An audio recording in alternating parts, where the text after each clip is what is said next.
Hola Juan, ¿cómo va? Bueno, antes que nada, muchísimas gracias por sumarte. ¿Cómo va todo? Hola Guido, ¿qué tal? Buen día. Bueno, buen día. Para los que no lo conocen, les presento a Juan Fraire. Él es ingeniero en telecomunicaciones, doctor en ciencias aplicadas, en particular en redes espaciales, investigador con ICET en comunicación y protocolos de redes, profesor en FAMAF y en SARLAN, consultor en proyectos de software. Bueno, no sé, la lista sigue. Juan, antes que nada, un gusto tenerte acá y poder charlar con vos. Esto es una conversación. La idea es divertirnos un rato, así que nada, bienvenido. Genial. Bueno, muchas gracias Guido, dale, me encantó. Conversemos, charlemos sobre el Así espacio. que ¿Qué mejor? hoy el tema es el espacio y la internet y el espacio, algo que quizás en principio uno no piensa que están tan vinculados y sin embargo parecería que sí. Pero vamos un poco atrás, antes de meternos en el espacio, a hablar un poco de internet en sí. Eh, Hablemos de TCP/IP, a ver qué es este protocolo. Surgió hace como 40 años, ¿qué es? O sea, ¿por qué se habla de que esto es como el nacimiento del internet? Digamos, ¿qué es eso? Sí, sí. En realidad, digamos, todo lo que es Internet y lo que hoy permite que estemos conversando por medio de estas herramientas virtuales hoy en pandemia, más importante que nunca, los orígenes fueron militares en general, y sobre todo surgen en Estados Unidos con intención de poder conectar universidades y diferentes instituciones, tan militares y gubernamentales, en lo que era una red a nivel nacional inicialmente. Se llamó ARPANET en aquel momento y fundamentalmente empezaron a nivel físico a tirar cables entre universidades en los diferentes estados de Estados Unidos y se empezaron a preguntar, bueno, ahora que tenemos estos cables ya tirados, ¿cómo hacemos para mandar información de una manera, de un lenguaje que todos sepamos hablar y todos sepamos usar en estos paquetitos digitales que van a viajar en esos cables? Y bueno, y así empezaron una serie de investigadores, ¿sí? En su momento a diseñar ese lenguaje digital para que hablen estos nodos de red en aquel momento, y así de a poquito empezaron a hacer pruebas y error con un montón de diferentes protocolos se les llama estos lenguajes particularmente, y de a poquito fue surgiendo este protocolo, este stack de protocolo que se llama TCP/IP, que no es uno solo, es un conjunto de protocolos que hoy nos permiten tener una red de intercambio de información entre computadoras ya a nivel mundial a una escala que jamás lo pensaron los mismos investigadores que lo desarrollaron inicialmente, ¿no? Claro, justamente eso es lo que a mí me llama tanto la atención, ¿no? Porque eran unos locos en la década del 70, digamos, y principio de los 80, pero en ese momento, ¿qué había? No sé, 100, 200 universidades conectadas, ponele como mucho. Hoy se conectó hasta mi picaporte. O sea, ¿cómo puede ser que algo que está diseñado hace 80 años siga funcionando? Sí, es una buena pregunta. Como dije, a mí me parece que obviamente ni ellos mismos se pensaron que lo que estaban diseñando iba a escalar a la magnitud que escala hoy, ni hablar con este mundo nuevo, como vos decís, de Internet de las cosas, ¿no? Donde de repente cualquier objeto ahora está conectado a Internet. Obviamente esto no viene gratis, obviamente esto viene con un trabajo de fondo de cómo evolucionar estos protocolos para poder tener miles de millones de nodos conectados. En particular, el protocolo más famoso que quizás a nosotros nos suene un poco es este que se llama IP, que es Internet Protocol, y quizás nos suene de cuando nos conectamos a Internet y tenemos que configurar a veces la compu y vemos esas siglas IP por algún lado, y este es básicamente el lenguaje con el cual direccionar, el lenguaje que se usa para identificar una computadora o un nodo en particular. Y bueno, y al principio, cuando inventaron IP, dijeron, bueno, ¿cuántas computadoras va a haber conectadas? Hicieron una guasada, hicieron un IP de 8 octetos, ¿sí? de 4 octetos de bits, digamos, que la cantidad de posibilidades que tiene es 2 a la 32, es una locura, digamos, son miles de millones de posibilidades, pero en ese momento cuando lo diseñaron dijeron, esto nunca se va a llegar al tope, y realmente llegó, digamos, ya hoy estamos en un nivel donde las direcciones IPv4, como se conocen, ya están relativamente agotadas, y hay una evolución, ¿sí? De agregarles nuevas direcciones, así que también se ha ido adaptando en el tiempo estos lenguajes, ¿no? Claro, no, y sí, sí, me imagino que también un poco el protocolo este al estar diseñado de alguna manera para que se banque todo, ¿no? Fue lo que un poco lo permitió evolucionar. Claro. Y contame cómo es que viajan los datos en nuestro planeta. O sea, yo estoy acá y hablo con alguien que está en Brasil o en España o en Estados Unidos. ¿Cómo es que llega a eso? Sí, algo en realidad, digamos que suele ser una confusión en general muy común, es pensar que Internet está muy conectada por satélites, ¿no? Y la verdad es que los datos de Internet que viajan en su 99,5% o más, diría, viajan por cables submarinos en todo el planeta. Es la manera más eficiente, digamos, de transportar datos de continente a continente, inclusive de país a país. Los cables submarinos son cables que tienen adentro decenas o centenas de pelos de fibra óptica, ¿sí? Que permiten transportar gigabits por segundo de velocidad, ¿sí? Y centenas de gigabits por segundo a medida que uno empieza a paralelizar la cantidad de fibra óptica que tiene. Y es relativamente fácil de hacer un despliegue de esos cables, porque ¿qué pasa? Uno puede ver a ver en internet unos barcos gigantes con unas roldanas de unos cables de fibra óptica gigantes, y a medida que el barco va andando van largando esas fibras ópticas y terminan conectando países o continentes. Hacer eso por tierra es mucho más caro, mucho más difícil y además mucho más riesgoso porque esos cables se pueden cortar. También se puede cortar en el mar, pero la probabilidad son bastante menores. Y de esa manera se arma esta malla, digamos, esta conexión de internet que hoy nos conecta a todos, ¿no? Claro, pero bueno, vos dijiste 99,5 y ese 0,05%, o sea, ¿hay algo que vaya por satélite? Porque me acuerdo de mis papás me decían, bueno, no sé, está la comunicación en directo vía satélite, o sea, todas esas cosas, que no quedó nada o hay algo.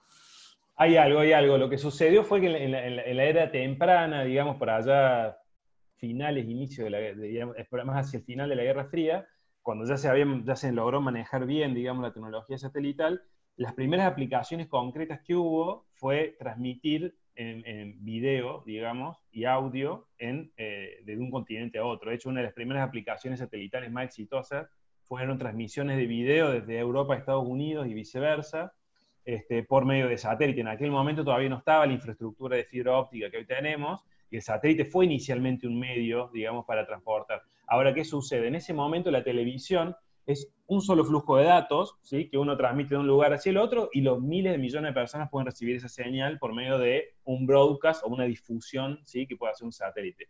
Hoy con Internet, ya cada uno de nosotros somos un flujo de datos diferentes, y la capacidad que hace falta acumulada, digamos, para transportar esos datos es muchísimo más grande, y eso se logra por medio de cables de fibra óptica, no por satélite, que tiene una capacidad un poco más limitada.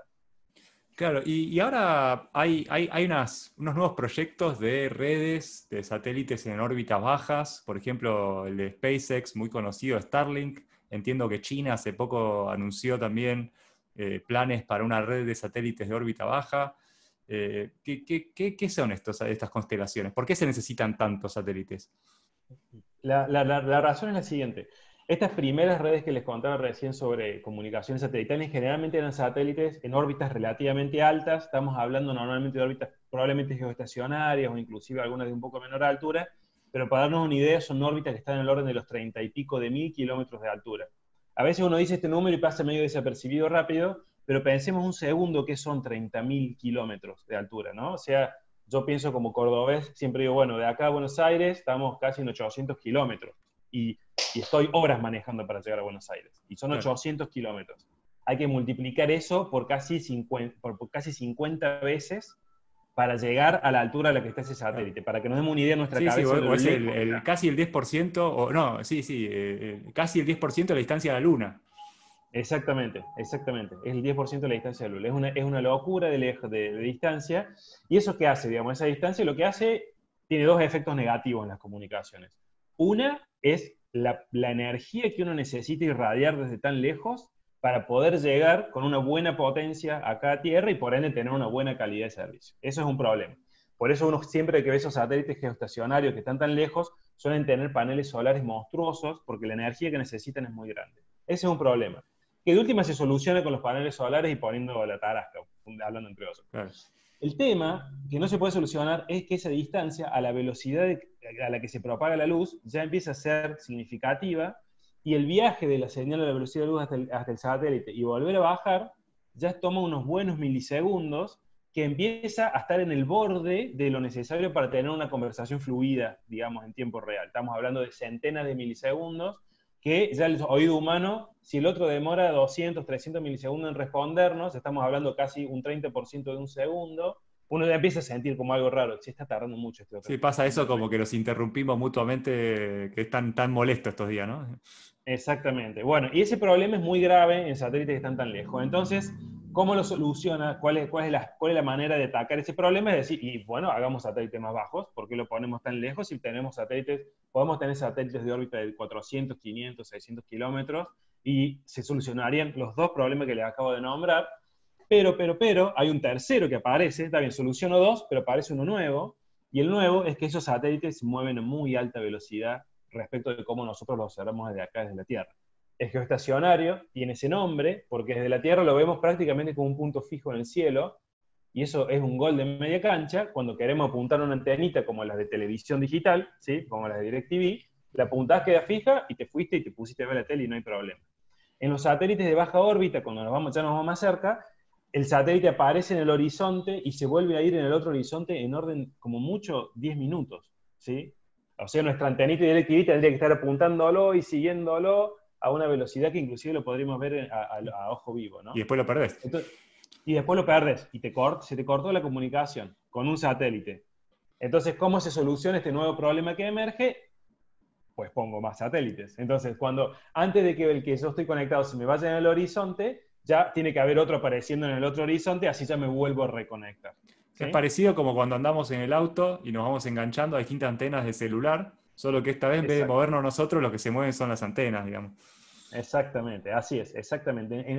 Dicho en criollo, estos sistemas que están hablando de Starlink, todas estas megaconstelaciones, son un sistema de telefonía móvil, como el que nosotros tenemos 3G, 4G, donde lo móvil no somos nosotros, sino es la red en sí misma. Exactamente, es Claro. exactamente ese Pero caso. estamos hablando de miles de satélites. Por ejemplo, Starlink está lanzando a razón de 60 cada 3 semanas o cada 5 semanas. O sea, más o menos, si hacemos la cuenta, va a lanzar unos 400 o 500 este año. El plan es que tengan unos 20.000, si no me acuerdo, o no me equivoco mal, o creo que incluso más que 20.000. Hay mucha polémica con esto, ¿no? Sobre todo con los aficionados a la astronomía y demás. ¿Por qué es eso? Sí, sí, sí.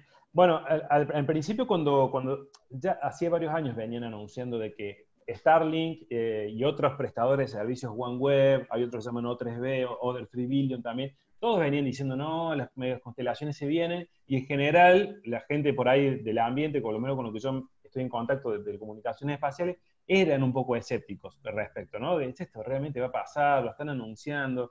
Y bueno, si quieres después podemos comentar esto, pero ya hubo una crisis en los 90 con visiones similares a esta, y había razón para ser escéptico. Pero realmente SpaceX, una vez más, así como lo hicieron con los aterrizajes de los cohetes, que muchos también fueron muy escépticos al principio, están mostrando de que lo están haciendo. Digamos, el día de hoy SpaceX tiene, creo que en el orden de 700 ya de estos satélites en órbita de Starlink, y hoy por hoy son el operador más grande de satélites que hay en baja órbita. No hay ninguna otra empresa ni institución que tenga más satélites que ellos, y lo están haciendo. Entonces, ahora ya están todos como un poco más, pero bueno, lo están haciendo y llaman por 700 y llegar hay diferentes propuestas, llegan a 14.000, otros a 19.000, bueno, hay diferentes horizontes, pero sí estamos siempre hablando cerca de los 20.000, así que parece que esto va a ser una realidad. Y esto es, como vos decís, hay dos controversias muy grandes para mí al respecto de esto, y que hay gente que está como con los pelos de punta, no es mi caso, no puedo, pero, Voy por eh, ese camino también, ¿eh? pero uno son los astrónomos, como bien decís, porque se ve un fenómeno muy interesante, digamos a nivel, si uno está en el planeta Tierra, ¿no? Yo estoy parado en este punto del planeta Tierra y ya es tardecita de noche, porque el sol está de este lado, por ejemplo, ya está abajo del horizonte el sol para mí.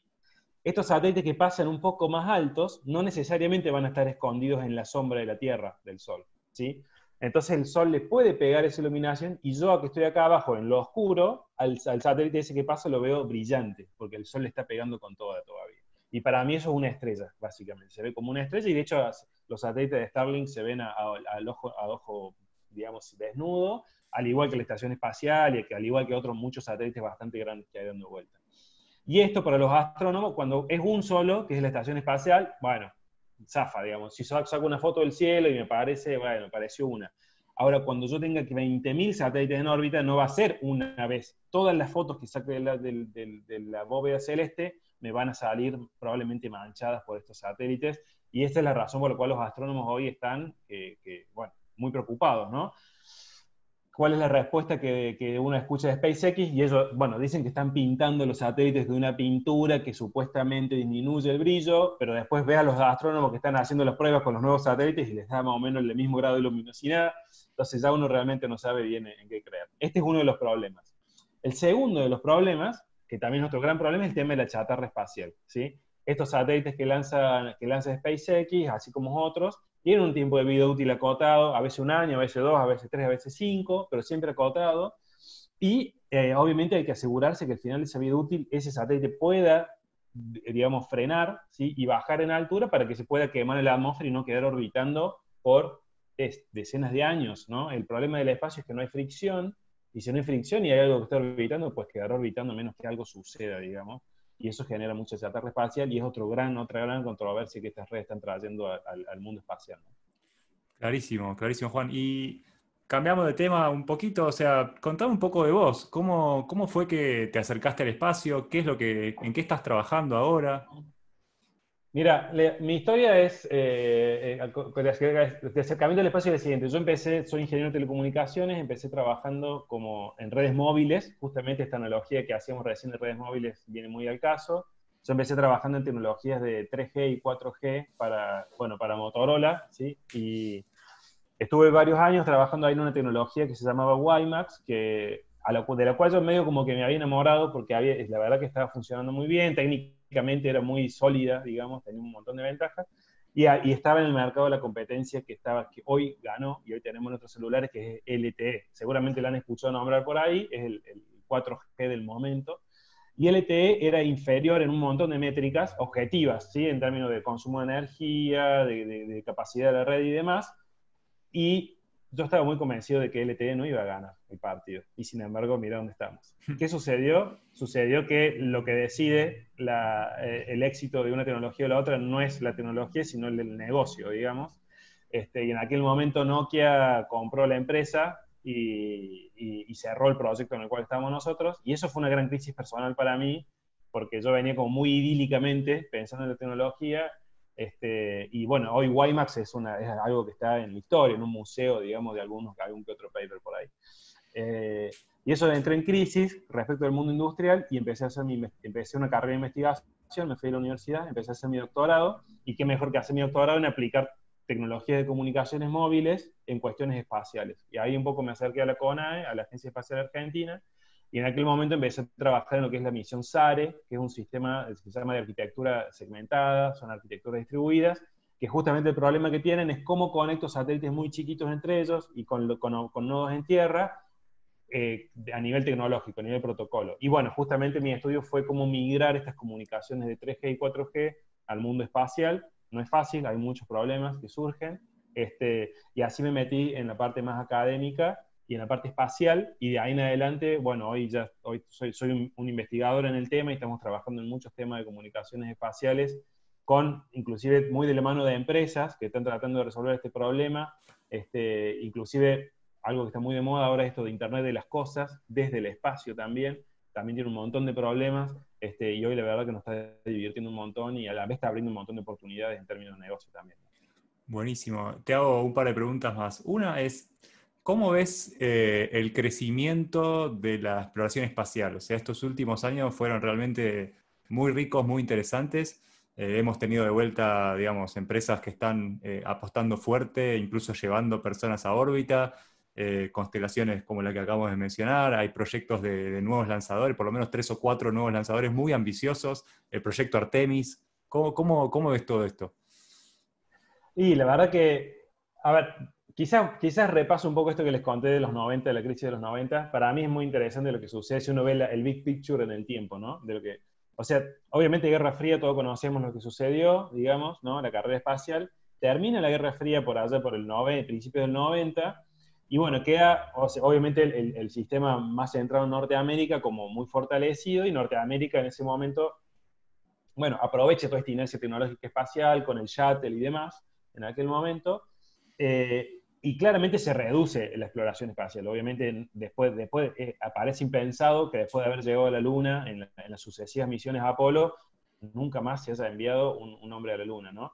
Y esto, bueno, lo nombra muy interesantemente uno de estos documentales que están dando vuelta en Netflix, de que estaba Von Braun, que Von Braun, la propuesta de él era, después del Apolo, hacer un cohete más grande para ir a Marte, y estaba la contrapropuesta de él dentro de NASA, que era la Estación Espacial Internacional, ¿no? Hacer una estación espacial de baja órbita, que para él era una pérdida de tiempo, porque eso ya lo sabíamos hacer.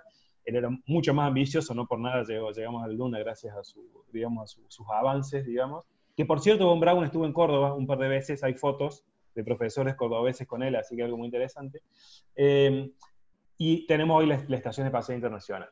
Pasan los 90, en los 2000 esa decadencia, digamos, espacial medio como que continúa, ¿sí? De hecho muchas empresas entran en crisis en los 90, empresas que quisieron hacer negocio con el espacio, entraron en crisis, la bancarrota de Iridium, después otra bancarrota de Globalstar se cierra. Teledesic fue una empresa fundada por Bill Gates en los 90 que iba también, ya prometía lanzar 1000 satélites de baja órbita, medio como lo mismo que estamos viendo hoy, y Teledesic se cancela. Sí hubo una gran crisis espacial, como que la tecnología espacial no estaba lista para el negocio en ese momento todavía. En el del 2000 al 2010, 2015, solamente hubo fondos gubernamentales en general apostando en demostraciones tecnológicas, y ya en el 2010, 2015 empiezan a surgir ya Amazon, SpaceX, y empiezan a surgir un rebrote del mundo del negocio, ¿sí? En lo que es exploración espacial nos llega un poco hoy a la fecha en la que estamos hoy, ¿no? La pregunta es si realmente el negocio sigue estando en el espacio o estamos yendo de vuelta a una crisis como de los 90. Todo parece indicar que viene bien la cosa, pero nadie sabe realmente. Difícil saber. Difícil saber, o sea, no parecería a priori nada locado que acá un par de años SpaceX entre en quiebra, ¿no? Podría suceder, como no. O sea, realmente nadie tiene la palabra final al respecto. Pero sí, algo que está sucediendo en contexto internacional es que de repente ya Estados Unidos no está solo como en los 90 desarrollando, sino que hay jugadores internacionales muy poderosos, como está China, la Unión Europea también tiene sus contribuciones. Siempre me da la sensación a mí que la ESA tiene un budget probablemente desde ese del orden del 5% del budget de NASA o en ese orden, pero sin embargo las cosas que logran hacer tienen un estilo impecable, digamos. Los tipos aterrizaron en un asteroide, los tipos tienen como cosas con poco budget, logran cosas muy lindas. Y después, bueno, obviamente tenemos los chinos, digamos, que hoy están desafiando, digamos, muy fuertemente la exploración espacial estadounidense. Y me parece que esto puede jugar a favor en traccionar adelante, digamos, hoy SpaceX existe, vamos a ser sinceros, digamos, el 70-80% de la facturación de SpaceX viene del gobierno de los Estados Unidos, es el cliente principal de SpaceX, y eso es lo que permite que la empresa también siga adelante, digamos, vamos a ser sinceros, y el gobierno de Estados Unidos hoy está apostando muy fuerte a la exploración espacial, y el gobierno chino también lo está haciendo, y bueno, y eso lleva a que estemos viviendo esta pseudo carrera espacial nuevamente, donde hay dos potencias que claramente se están midiendo una a la otra, ¿no? En materia tecnológica. Es muy interesante ver qué va a pasar los próximos años, ¿no? Pero te hago una última pregunta. Escuché por ahí dando vueltas esta idea del Internet interplanetaria. ¿Qué es? O sea, ¿existe? ¿No existe? Sí. ¿Para qué queremos un Internet que llegue a Marte si todavía no hemos ido? O sea, Es buena la pregunta. En esto estoy bastante comprometido yo porque soy parte del proyecto de Internet Interplanetaria o IPN, como se llama, y está buenísimo porque esto cierra con la primera pregunta que me hiciste. Vint Cerf, o Vinton Cerf, que fue uno de los inventores de TCP, no fue el único, obviamente acá siempre uno termina como poniendo la estrella a una sola persona, pero en realidad siempre son grupos, ¿no? Lo mismo, los premios Nobel, esto que estamos viendo hoy, y no es una sola persona que descubrió algo, generalmente son jefes de laboratorio de decenas o cientos de personas. Bueno, Vint Cerf fue uno de los que desarrolló TCP/IP, el protocolo que hablamos hace un ratito, y él, junto con NASA, a partir de más o menos el 2000, empezaron a preguntarse qué adaptaciones haría falta para que la Internet que hoy tenemos pueda ser aplicada a nivel del sistema solar.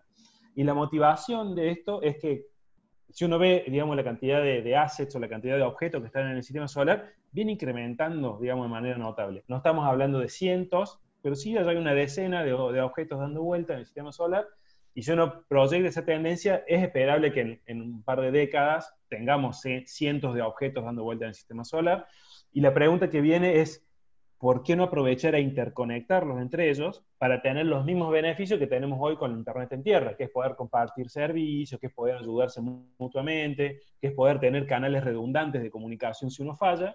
Y bueno, y esto es lo que motiva el proyecto de IPN, y esto es lo que motiva a Vint Cerf y a mí como investigador también, cómo solucionar estos problemas para conectar objetos a nivel sistema solar.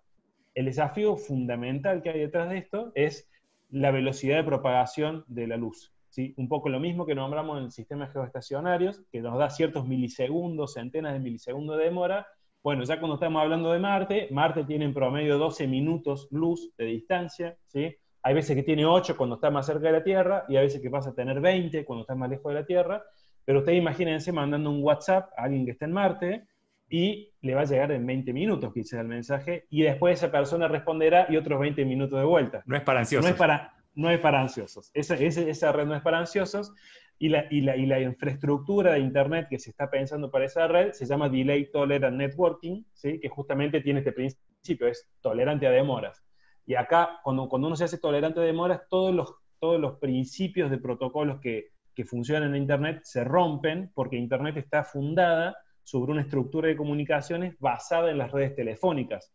Si ustedes se acuerdan por allá, lo que somos más viejos, por el principio de los 90, cuando teníamos el dial-up en casa, nos conectábamos al teléfono, y si alguien levantaba el teléfono en el comedor se escuchaba el ruidito ese de fondo.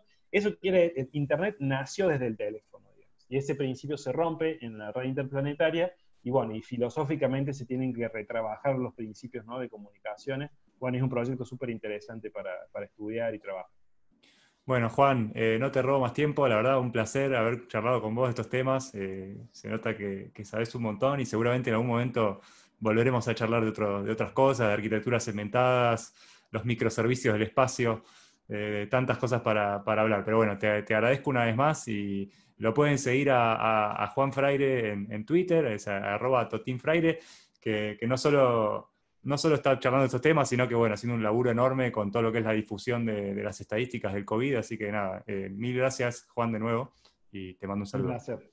Un placer, Guido, y sí, charlemos de vuelta cuando quieras. Bueno, muchas gracias.